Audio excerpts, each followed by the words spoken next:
আসসালামু আলাইকুম প্রিয় দর্শক, বিডি লস পয়েন্ট চ্যানেলের পক্ষ থেকে সবাইকে স্বাগতম। প্রিয় দর্শক, আর মাত্র একদিন সময় বাকি রয়েছে। আমরা সবাই এই একদিনের মধ্যে আইটিপি সার্কুলার থেকে সার্কুলারটি নিয়ে দেখে বুঝে শুনে ফর্ম ফিল আপ করে দিব এবং তারপরে টাকাটা পরিশোধ করে দিব। আর মাত্র একদিন সময় রয়েছে। তো প্রিয় দর্শক, আমি এই আইটিপি প্রিপারেশনের জন্য নিয়মিত ভিডিও দিয়ে যাচ্ছি। আপনারা যদি এই ভিডিওগুলো ফলো করেন এবং দেখেন, একটু বেশি বেশি দেখলে পরে এই প্রশ্নগুলো আপনাদের মুখস্থ হয়ে যাবে। তো সেক্ষেত্রে অবশ্যই ভালো একটি আইটিপি প্রিপারেশন হয়ে যাবে আমাদের। তো চলুন আসল প্রজেক্টে চলে যাই।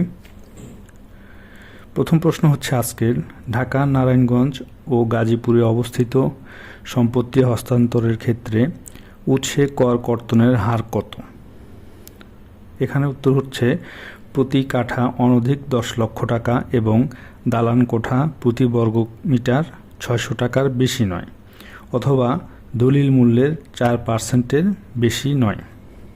পরের প্রশ্ন হচ্ছে, ব্যাংক, বিমা ও অর্থ লগ্নিকারী প্রতিষ্ঠানসমূহের জন্য প্রযোজ্য আয়কর হার কত? খুবই ইম্পর্ট্যান্ট একটি প্রশ্ন। ব্যাংক, বিমা ও অর্থ লগ্নিকারী প্রতিষ্ঠানসমূহের জন্য প্রযোজ্য আয়কর হার নিম্নরূপ।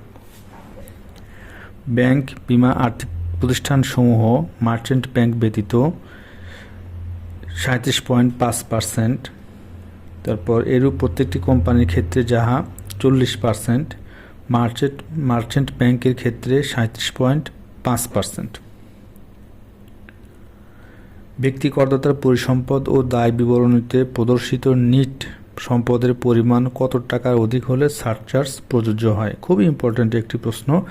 4 কোটি টাকার অধিক। পরের প্রশ্নে আমরা চলে যাই। 2023-24 কর বছরে মহিলা করদাতার করমুক্ত আয়ের সীমা কত?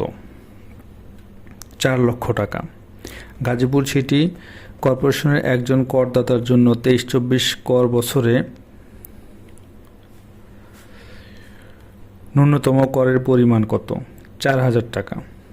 ব্যক্তি করদাতাদের জন্য ট্যাক্স ডে কত তারিখে? 30 নভেম্বর।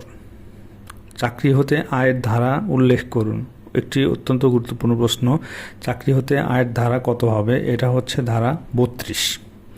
আয়কর আইন 2023 এর 171 ধারা মোতাবেক কোম্পানি ব্যতীত অন্যান্য করদাতাদের ক্ষেত্রে প্রতি বছর কোন তারিখের মধ্যে রিটার্ন দাখিল করিতে হয়?